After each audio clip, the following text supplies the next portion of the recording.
Bismillahirrahmanirrahim. Assalamualaikum warahmatullahi wabarakatuh.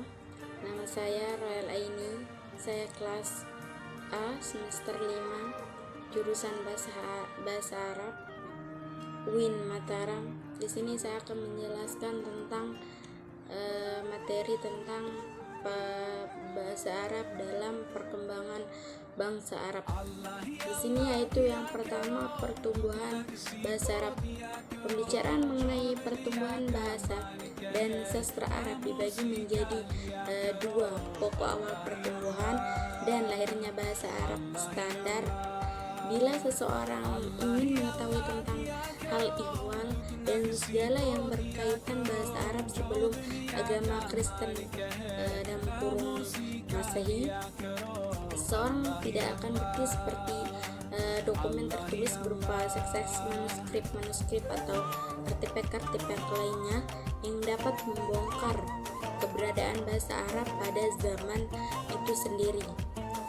Teks tertua berhasil ditemukan oleh manuskrip yang ditemukan sudah abad 3 Masehi. Ketiadaan bukti dan makanya manuskrip dan artefak ini tidak berarti bahwa sebelum Kristen datang bahasa Arab belum pernah atau tidak memiliki peran sama sekali, dan tidak berarti bahwa bahasa Arab ini berusia jauh lebih muda daripada orang Arab Ibrani dan bahasa-bahasa rumpun lainnya.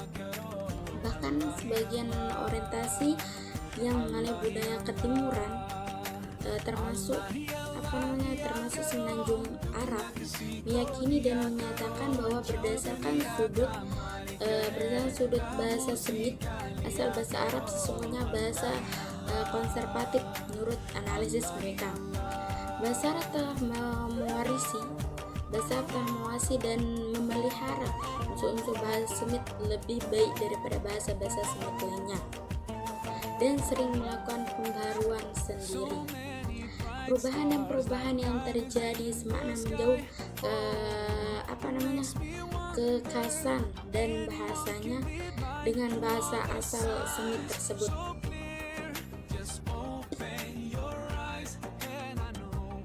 Selanjutnya saya akan menjelaskan yaitu perkembangan bahasa Arab. Berdasarkan perkembangan masa kekuasaan dan politis, bahasa Arab mengalami perkembangan yang sangat pesat. Berikut faktor sosial dan budaya yang mengelilingi dalam 5 fase perkembangan sudah Islam menjadi agama yang kokoh masa kekuasaan Bani Umayyah, Bani Abbasiyah sesudah abad 5 Hijriah dan zaman baru. Yang pertama di sini yaitu bahasa Arab standar sudah kedatangan Islam. Para pembahas dan ahli linguistik sependapat bahwa peristiwa terpenting dalam sejarah perkembangan bahasa Arab adalah datangnya Islam yang tersiarnya agama rahmatan lil alamin sampai meluas berbagai daerah di Asia Tengah sampai Afrika Barat. Kedatangan Islam dan turunnya Al-Quran yang disusul oleh hadis dan beberapa abad kemudian yang berbahasa Arab standar menjadikan bahasa Arab itu sendiri yaitu sesuatu yang sangat penting dan menarik perhatian bagi kalangan masyarakat, kalangan publik, kalangan seluruh dunia, terutama para peneliti sosial masyarakat. Sulit dipungkiri bahwa semakin besar jumlah pemeluk Islam meskipun dalam proses penyebaran selalu berprinsip pada larangan untuk menyebarkan Islam secara paksa, semakin meluas pula pengaruh bahasa Arab standar ini hingga menyentuh kehidupan orang-orang yang awam. Orang-orang awam ini didorong oleh jiwa dan semangat keagamaannya yang tinggi. Pemeluk Islam mempunyai kecintaan yang selalu membaca dan mempelajari Al-Quran, baik dalam konteks konteks ibadah maupun tilawah atau bacaan Al-Quran semata-mata. Kini umat Islam semakin tercerahkan bahwa memahami isi kandungan Al-Quran untuk menggali ajaran-ajaran dan nilai-nilai Islam yang merupakan Islam yang beragama dan saling menjalin panutan pendukung bahasa dan disosialisasikan ke seluruh pelosok negara. Yang kedua yaitu di sini perkembangan bahasa Arab pada Bani Umayyah. Pada zaman pemerintah Bani Umayyah yang dibangun oleh Muawiyah ibnu Abu Sufyan, terjadilah di sini perubahan sosial yang sangat dramatis dalam tumbuh masyarakat Islam. Orang-orang Arab mulai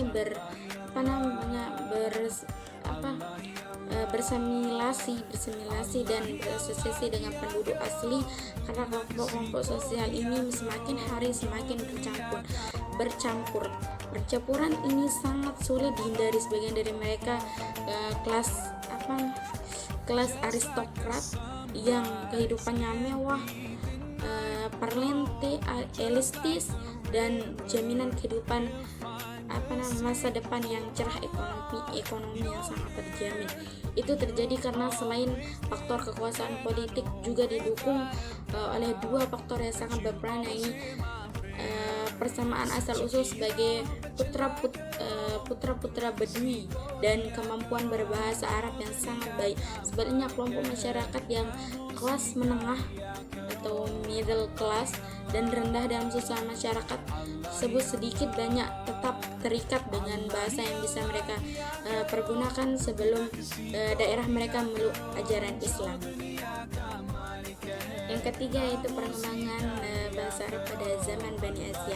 Meskipun pemerintah berasal dari keturunan Bani Umayyah, jatuh fungsi dan peranan bahasa Arab tidak ikut jatuh. Bahasa Arab tetap menempati posisi dan berperan penting dalam kemenangan bagi orang-orang peserta terhadap Bani Umayyah yang keturunannya orang-orang Arab. Pernyataan ini didasarkan atas bukti sebagian besar menteri dan panglima militer adalah orang-orang Persia atau keturunan dari orang-orang Persia.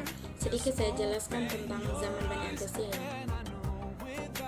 Yang keempat yaitu perkembangan bahasa Arab sudah abad 5 Hijriah. Nah, ini sudah dunia Arab terpecah belah seiring dengan masuknya paham sekularisme dan nasionalisme, dan sebagian negara-negara Islam dipemerintah oleh penguasa politik non-Arab.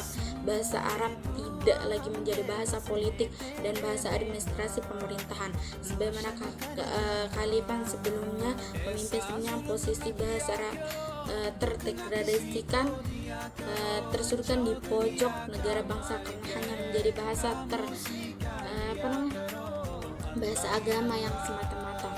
Ini salah satu contoh adalah kebijakan penguasa dinasti di negara Islam yang bagian timur, Asia Tengah, dan Asia Kecil.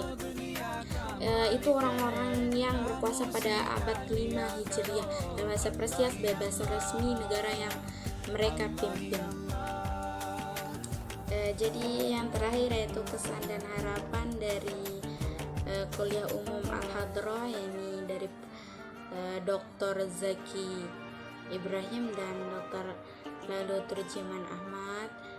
Kesannya sangat luar biasa pemateri yang dua ini. Terima kasih atas ilmunya Pak. Semoga dengan ilmu yang kami dapatkan bisa bermanfaat dengan sebaik-baiknya, dan harapannya sih semoga bisa ketemu Bapak langsung dan semoga bisa mengikuti setiap perkuliahan yang Bapak bukan perkuliahan sih, kuliah umum yang Bapak sampaikan. Terima kasih. Assalamualaikum warahmatullahi wabarakatuh.